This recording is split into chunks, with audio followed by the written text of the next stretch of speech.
Bismillahirrahmanirrahim. Welcome to the Lahore Garrison Junior and Upper School, and welcome to 9th General Science class, chapter number 4 बेटा Human Health। और topic बेटा हमने शुरू किया हुआ है food and its major component. हम जो फूड है उसके जो बेसिक कंपोनेंट्स हैं बेटा उनको वन बाय वन डिस्कस कर रहे हैं। लास्ट लेक्चर्स में बेटा जो है हम वाटर, फैट्स और कार्बोहाइड्रेट्स के बारे में काफ़ी डिटेल में डिस्कस कर चुके हैं कि बेटा इनसे हम किस तरह से एनर्जी लेते हैं, ठीक है, इनके सोर्सेज क्या हैं, इनसे कितनी कितनी एनर्जी मिलती है और बेटा ये कहाँ कहाँ पे पाए जाते हैं और बॉडी में इनके इंपॉर्टेंट फंक्शंस क्या हैं। आज बेटा आज के लेक्चर के लिए पेज नंबर है आपके पास 41, ठीक है, और जो टॉपिक हमें डिस्कस करना है वो है प्रोटीन्स का। तो बेटा मैं आपको सबसे पहले ये बात बता दूं कि जो वाटर के बाद बॉडी में जो कंपोनेंट सबसे ज्यादा पाया जाता है वो है आपके पास क्या, प्रोटीन्स, ठीक है।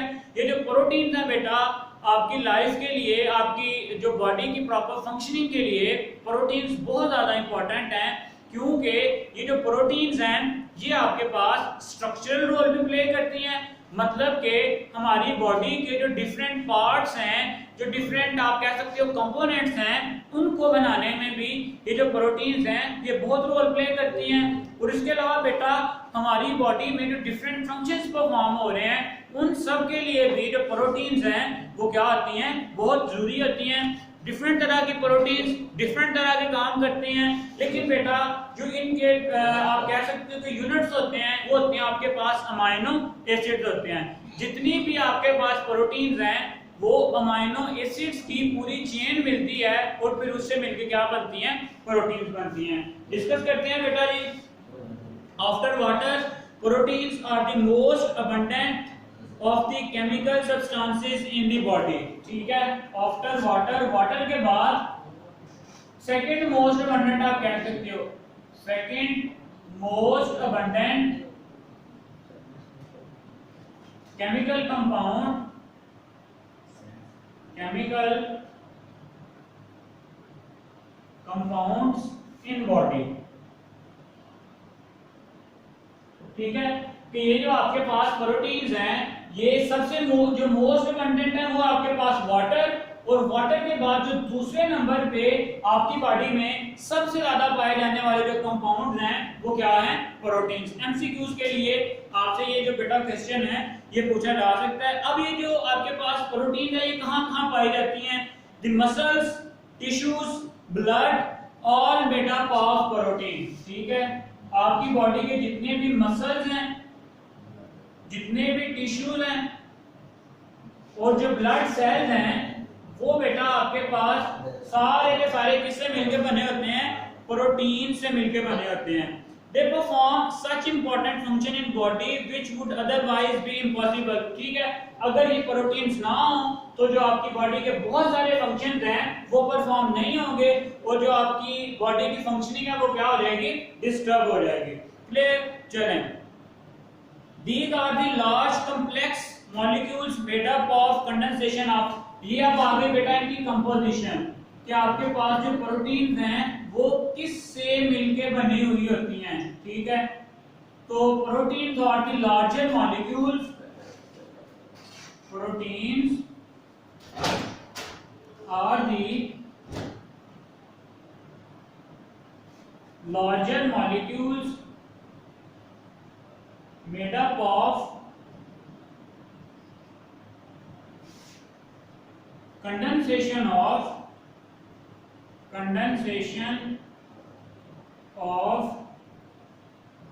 अमाइनो एसिड्स, ठीक है बेटा। बहुत सारे अमाइनो एसिड्स आपस में इस तरह से कनेक्टेड होते हैं, कंडेंसेशन कहते हैं बेटा रिमूवल ऑफ वाटर को, ठीक है। जब एक अमाइनो एसिड दूसरे अमाइनो एसिड के साथ कनेक्ट होता है तो बेटा जो एक वाटर मॉलिक्यूल है वहां से वो क्या होता है, रिलीज होता है। इस प्रोसेस को हम कहते हैं कंडेंसेशन। तो ये जो आपके पास प्रोटीन्स हैं ये किससे मिलकर बनी होती हैं, अमाइनो एसिड से, ठीक है। चलें, molecules made by the condensation of amino acids that are the building blocks of the proteins, ठीक है। Amino acids are the building blocks of proteins. ठीक है, कि जो आपके पास प्रोटीन्स हैं वो अमाइनो एसिड से मिलके बनी होती हैं, इसलिए हम इसको इसका बिल्डिंग ब्लॉक यानी मेजर कंपोनेंट भी कह रहे हैं। अब आते हैं इनके सोर्सेज पे।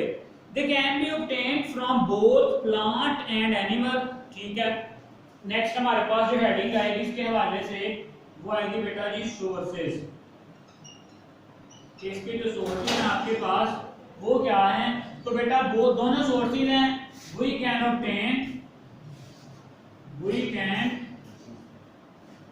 obtain proteins from both plants and animals। ठीक है, प्लांट से भी हम प्रोटीन को हासिल कर सकते हैं और एनिमल से भी प्रोटीन को हासिल कर सकते हैं। इंपॉर्टेंट सोर्सेज कौन कौन से? एनिमल से अगर बात करें, मिल्क, एग, मीट, फिश। ठीक है, अगर यहाँ पे एनिमल सोर्सेज की बात करें, एनिमल सोर्सेज, तो उसमें आएगा बेटा आपके पास मिल्क, एग, मीट। ठीक है, ये जो सारे के सारे सोर्सेज हैं आपके पास, ये आ जाएंगे प्रोटीन सोर्सेज। बेटा फिश में बहुत ज्यादा तादाद में आपके पास जो है वो प्रोटीन्स होती हैं। इसमें डिफरेंट तरह के जो बहुत स्पेशलाइज्ड किस्म के जो फैट्स हैं वो भी फिश में क्या होते हैं, प्रेजेंट होते हैं। लेकिन यहाँ पे हम डिस्कस कर रहे हैं प्रोटीन्स को। सो फिश में बहुत ज्यादा अमाउंट में आपके पास क्या होती हैं, प्रोटीन्स होती हैं। ठीक है, अगर हम प्लांट की बात करें, प्लांट सोर्सेज में व्हीट, बीन्स एंड पल्सेस। ठीक है, ये आ गए एनिमल सोर्सेज। नेक्स्ट हम देख लेते हैं प्लांट सोर्सेज। अगर प्लांट सोर्सेज की बात करें तो प्लांट सोर्सेज में आ जाएगा आपके पास व्हीट, गंदम, बीन्स एंड पल्सेज और दालें। बेटा दालों में भी आपके पास क्या होती है, प्रोटीन्स प्रेजेंट होती हैं। अब आते हैं बेटा जिसका मोस्ट इंपॉर्टेंट पार्ट है इसके फंक्शंस की तरफ, कि ये जो आपके पास प्रोटीन्स हैं इनके जो फंक्शंस हैं वो क्या होते हैं। ठीक है, अब तक हमने डिस्कस किया है कि जो प्रोटीन्स हैं ये इंपॉर्टेंट क्यों हैं, क्योंकि बेटा सेकंड मोस्ट अबंडेंट जो है केमिकल कंपाउंड है हमारी बॉडी में। मसल्स, टिश्यूज, ब्लड सब में क्या प्रेजेंट होती है, आपके पास प्रोटीन प्रेजेंट होती है। फिर हमने देखा कि इसके हमारे पास दोनों सोर्सेज हैं, एनिमल भी और प्लांट्स भी। एनिमल में हमने देखा कि एग, मीट और जो आपके पास फिशेज हैं उनसे हम प्रोटीन को हासिल कर सकते हैं। दूसरी तरफ अगर प्लांट की बात करें तो व्हीट, बीन और जो आपके पास पल्सेज हैं उन सब की सब में बेटा क्या प्रेजेंट होती हैं, आपके पास जो है प्रोटीन्स प्रेजेंट होती हैं। अब आते हैं फंक्शंस पे। Functions of protein. Functions of protein. अगर हम इनके फंक्शंस की बात करें तो सबसे पहला जो फंक्शन है, protein act as enzyme to catalyse various chemical reaction of body. तो जो बहुत सारे आपके पास एंजाइम्स हैं वो प्रोटीन्स हैं। ठीक है, और एंजाइम्स क्या करते हैं, आपके पास जो है किसी भी केमिकल रिएक्शन को स्पीड अप कर देते हैं, कैटालाइज कर देते हैं और वो जो रिएक्शन है वो जल्दी हो जाता है। ठीक है, पहला आ गया कि आपके पास proteins act as catalyst. Proteins act as enzymes. ठीक है, एंजाइम्स के तौर पे एक्ट करती हैं। क्यों? टू कैटालाइज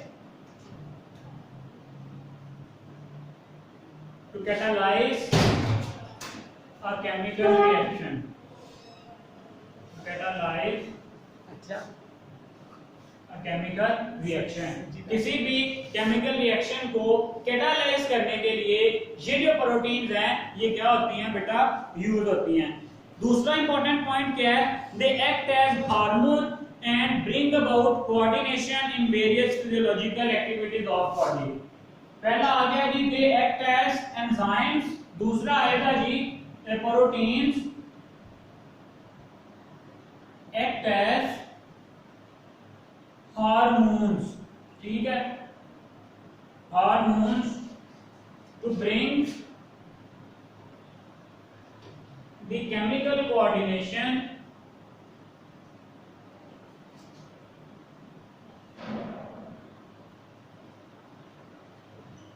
in various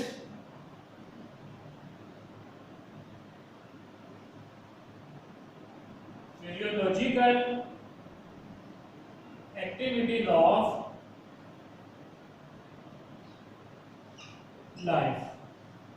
ठीक है बेटा, पहले हमने देखा ये हार्मोन एंजाइम के तौर पे एक्ट करती हैं, अब देखें हमने कि यही जो प्रोटीन्स हैं ये हार्मोन्स के तौर पे भी एक्ट करती हैं। अब ये हार्मोन्स क्या होते हैं बेटा, ये आपकी बॉडी में कुछ आपके पास ग्लैंड्स हैं जिनको हम एंडोक्राइन ग्लैंड्स कहते हैं, वो क्या करते हैं स्पेशलाइज्ड जो है ना आपके पास केमिकल सब्सटेंसेस रिलीज करते हैं, उनके थ्रू जो बॉडी की डिफरेंट पार्ट्स हैं उनमें कम्युनिकेशन होती है, केमिकल कोऑर्डिनेशन। ठीक है, ये हार्मोन क्या करते हैं आपके पास जाके टारगेट सेल पे जो इनका आपके पास होता है रिसेप्टर्स के साथ बाइंड करते हैं और बॉडी में किसी ना किसी तरह की कोई ना कोई जो चेंज है बेटा वो पास करते हैं। इस वजह से ये जो बॉडी की डिफरेंट एक्टिविटीज हैं उनमें कोऑर्डिनेशन का काम करने के लिए भी ये जो प्रोटीन्स हैं ये बेटा जी बहुत इंपॉर्टेंट हैं। ठीक है, नेक्स्ट जो बेटा इसके बाद आ रहा है आपके पास they defend the body against various diseases. ठीक है, दे डिफेंड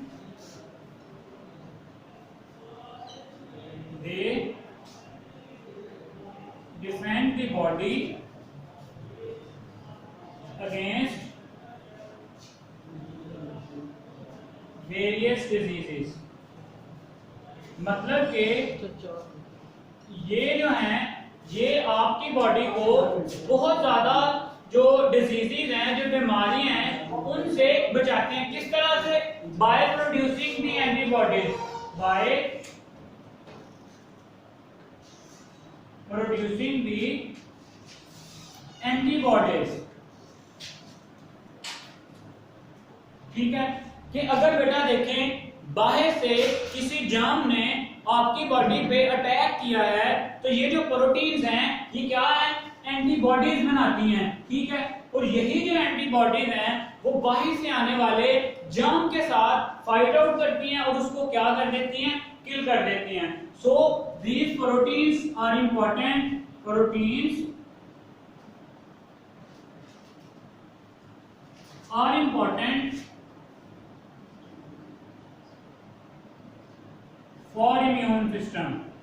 ठीक है, हमारी बॉडी का जो मुदाफती निज़ाम है जो डिजीज के खिलाफ फाइट आउट करता है उसके लिए बेटा ये जो प्रोटीन्स हैं ये क्या है, नागुज़ीर हैं। अगर ये प्रोटीन्स नहीं होंगी तो जो हमारा इम्यून सिस्टम है वो प्रॉपरली काम नहीं करेगा।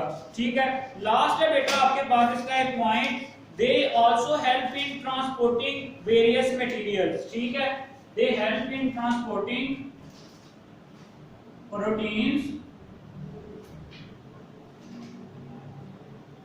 help in transporting various materials inside the cell, inside the body, inside and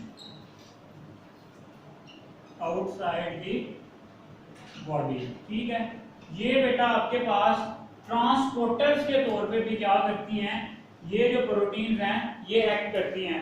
आपने बस ये 4 पॉइंट्स बेटा आपने याद रखने हैं कि जो प्रोटीन्स हैं ये एंजाइम के तौर पे एक्ट करती हैं। एंजाइम क्या करते हैं, किसी भी केमिकल रिएक्शन को स्पीड अप कर देते हैं। दूसरी तरफ ये हार्मोन्स के तौर पे एक्ट करती हैं। अब हार्मोन्स क्या करते हैं बेटा आपके पास, हार्मोन्स बॉडी की जो डिफरेंट एक्टिविटीज हैं उनको कोऑर्डिनेट करते हैं, उनमें किसी ना किसी तरह का कोई ताल्लुक कायम करते हैं। फिर हमने देखा कि यही जो आपके पास प्रोटीन्स हैं ये एंटीबॉडीज बनाती हैं और जो डिफरेंट डिजीजेस हैं उनके खिलाफ क्या करती हैं, डिफेंड करती हैं। ठीक है, फिर हमने ये भी देख लिया कि प्रोटीन्स जो हैं ये इम्यून सिस्टम की प्रॉपर फंक्शनिंग के लिए बहुत जरूरी हैं।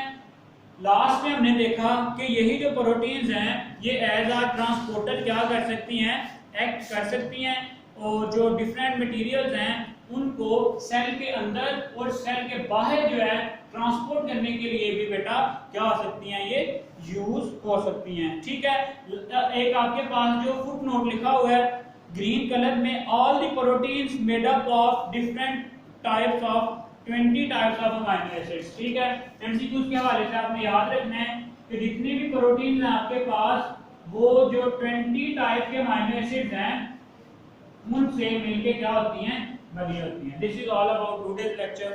अल्लाह हाफिज़।